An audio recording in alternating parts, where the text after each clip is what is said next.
J'ai parlé dans la vidéo précédente des deux accords de prédominante successifs. Je les resignale ici rapidement. Je suis en Do mineur avec mes 3 bémols, donc. Et voici mes deux accords successifs. D'une part, l'accord de sixte napolitaine, puis l'accord de septième diminué de la dominante.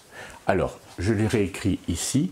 L'accord napolitain, quand on est en Do mineur, bien sûr, est bien l'accord Ré bémol, Fa, La bémol. Ça, c'est une chose. Maintenant, l'accord de septième diminué placé sur la sensible de la dominante est bien Fa dièse, La bécard, Do et Mi bémol. Voilà. Alors, on est bien d'accord que l'accord de septième diminué, ici, tout ça, c'est bien sûr l'accord de septième diminué, mais comme on sait, l'accord de septième diminué n'est autre que l'accord de neuvième mineur de dominante.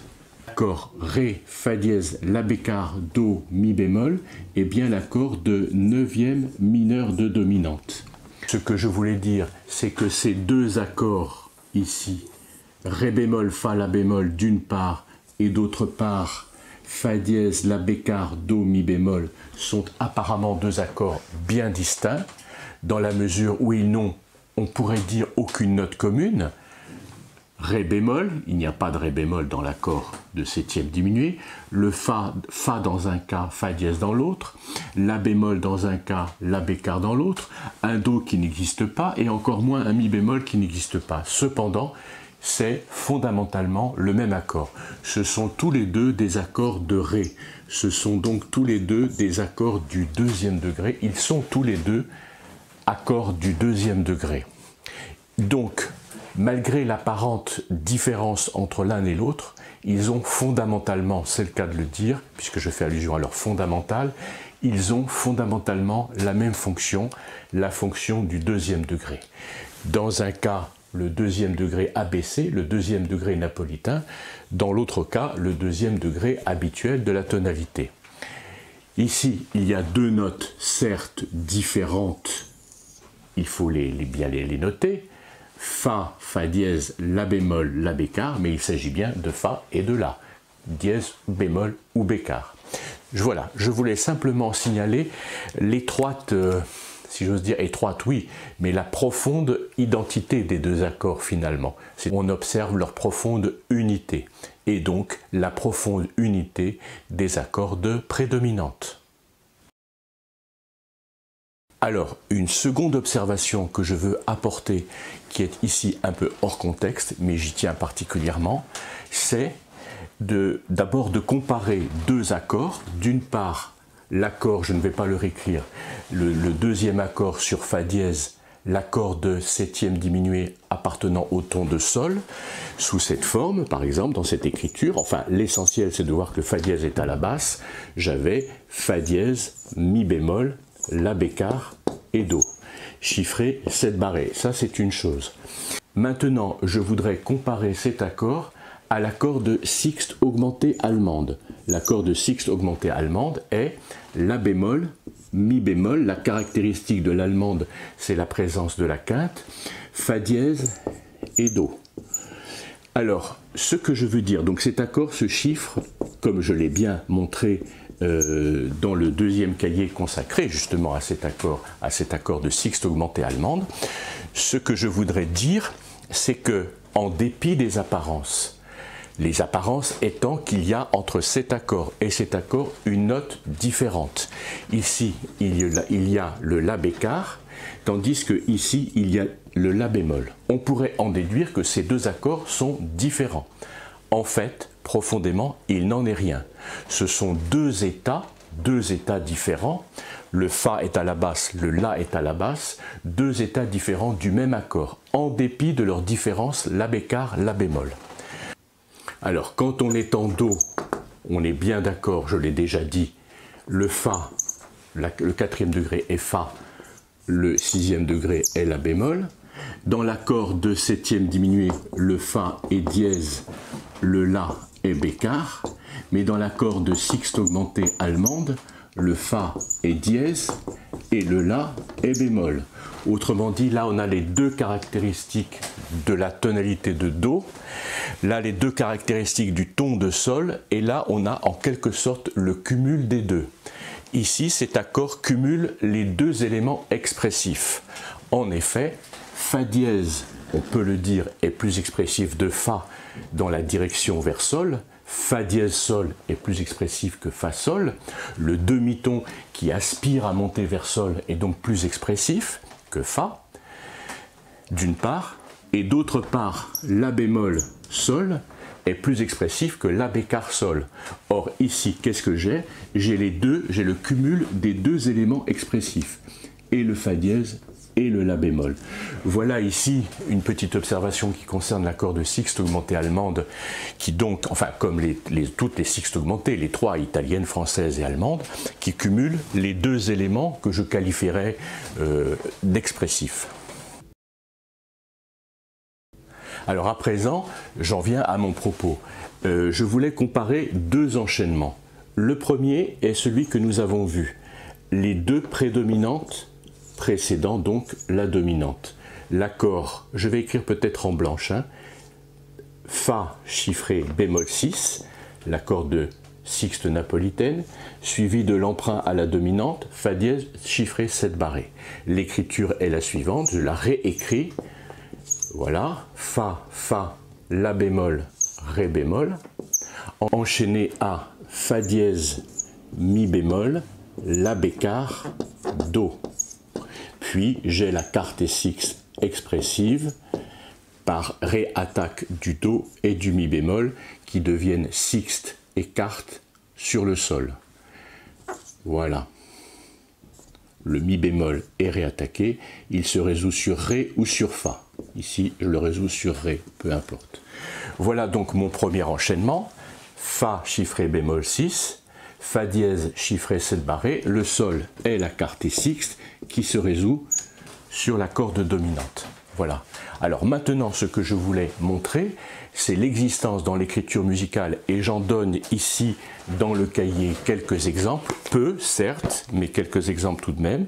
Je montre page 47 et page 48-49, utilisation de la quarte et sixte napolitaine, c'est-à-dire que l'accord de Ré bémol majeur n'est plus sur Fa, écriture extrêmement courante, la plus courante, mais sur La bémol. Auquel cas, il s'agit d'une quarte et sixte napolitaine qui sera donc chiffrée 6 bémol 4. En effet, j'apporte une petite précision sur le chiffrage 6 bémol 4, c'est que je l'écris ici, je suis en Do mineur, j'ai bien mes 3 bémols à la clé, l'accord de Ré bémol majeur qui est l'accord napolitain, et bien La bémol dans l'état de second renversement, La bémol, Ré bémol, Fa, de la même manière que j'ai bémolisé la sixte ici, je bémolise la quarte ici. Donc le chiffrage est bien celui-ci. Il est très important de ne pas négliger ce chiffrage. Je reviens à mon propos. Ici, je vais avoir l'accord de quarte et sixte napolitaine. Je vais écrire la même chose qu'ici, c'est-à-dire Fa, La, Ré bémol. Voilà le bémol 4 et voilà la sixte. Bémol 4 et sixte. Il y a doublure du La. Alors ici, je ne vais pas développer cet aspect, ça ne m'intéresse pas plus que ça. Mais on sait que les accords de quarte et sixte, c'est une généralité quasiment absolue, on peut dire absolue, double leur basse. Je continue à doubler la basse de l'accord de quarte et sixte. Mais attention, il s'agit de la quarte et sixte napolitaine, souvent ça n'est pas la basse qui est doublée. Mais peu importe. Ce qu'on va trouver comme enchaînement, c'est celui-ci.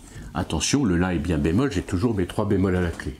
Je vais avoir ici le La bémol qui descend sur le Fa dièse pour remonter sur le Sol. J'ai le Do et j'ai le Mi bémol. Alors on remarque bien, je fais un petit arrêt là-dessus, c'est un petit peu délicat, ça n'est pas très compliqué, mais il faut y faire bien attention. J'ai ici Fa, Mi, Ré bémol, Do. C'est bien la même chose, Ré bémol, Do, Fa, Mi.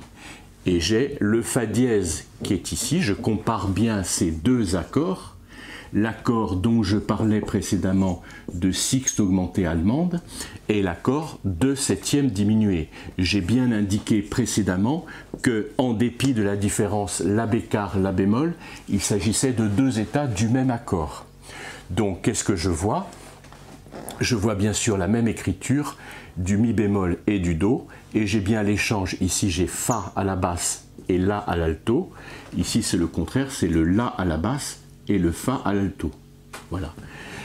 Et j'ai la réattaque du do qui se résout et la réattaque du mi bémol qui se résout. Bien sûr, ça c'est sur sol. Donc le chiffrage ici, 6 bémol 4, dièse 6 5, 6 4, accord de dominante. Attention, ça c'est autre chose. Voilà. Alors, je voulais montrer ça et montrer surtout mon propos. Parce que quand on voit ça, on peut trouver ça complexe, on peut ne pas complètement comprendre, on peut être troublé par cette écriture qui est assez peu courante finalement, c'est vrai. Mais mon propos est de montrer que c'est parfaitement conforme à cet enchaînement des deux prédominantes, mais ici dans deux états différents. Ici 6, ici 6, 4, ici 7, ici 6, 5. Voilà. Le reste c'est la même chose, évidemment la dominante avec sa double appoggiature, quarte et sixte.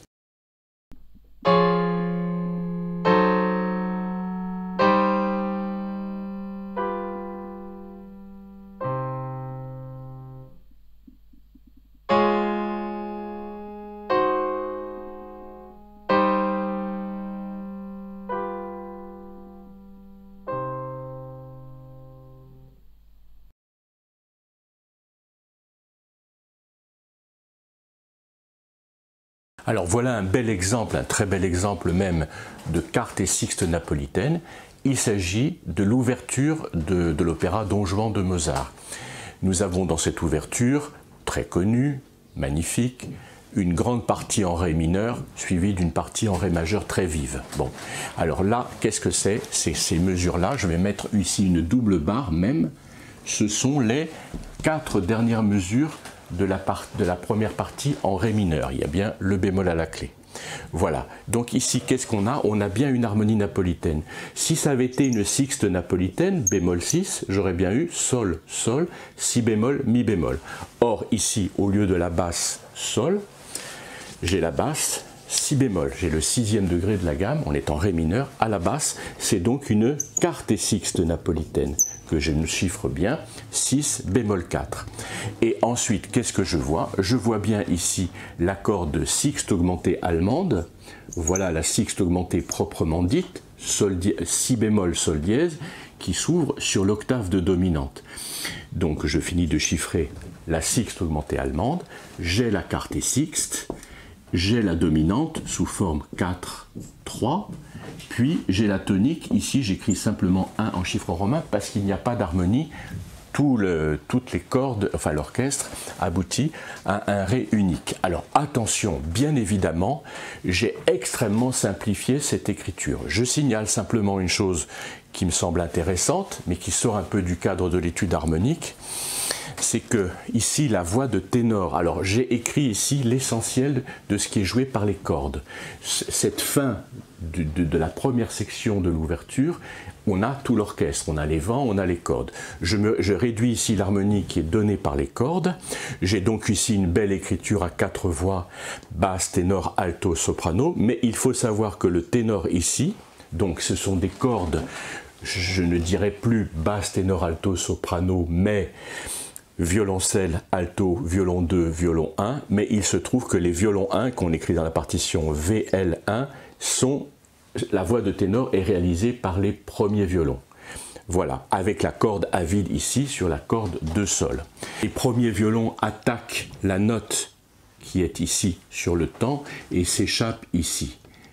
Fa, donc ça ce sont les premiers violons. La, Fa, La, Ré, La, Mi, La, Do dièse. Voilà, c'est un autre propos que le propos harmonique qui m'intéresse habituellement. Ça concerne déjà le domaine de l'orchestration. Ici, c'est extrêmement intéressant de voir donc que ce sont les premiers violons qui font entendre la voix de ténor et qui s'échappent sous forme d'arpège. Néanmoins, l'écriture est bien celle-ci et c'est celle qui m'intéresse. On voit bien ici le Ré-Fa, ici, pardon, je les signale comme ça, qui est réattaqué, et c'est bien le Ré-Fa qui, étant réattaqué, deviennent quarte et sixte sur la dominante.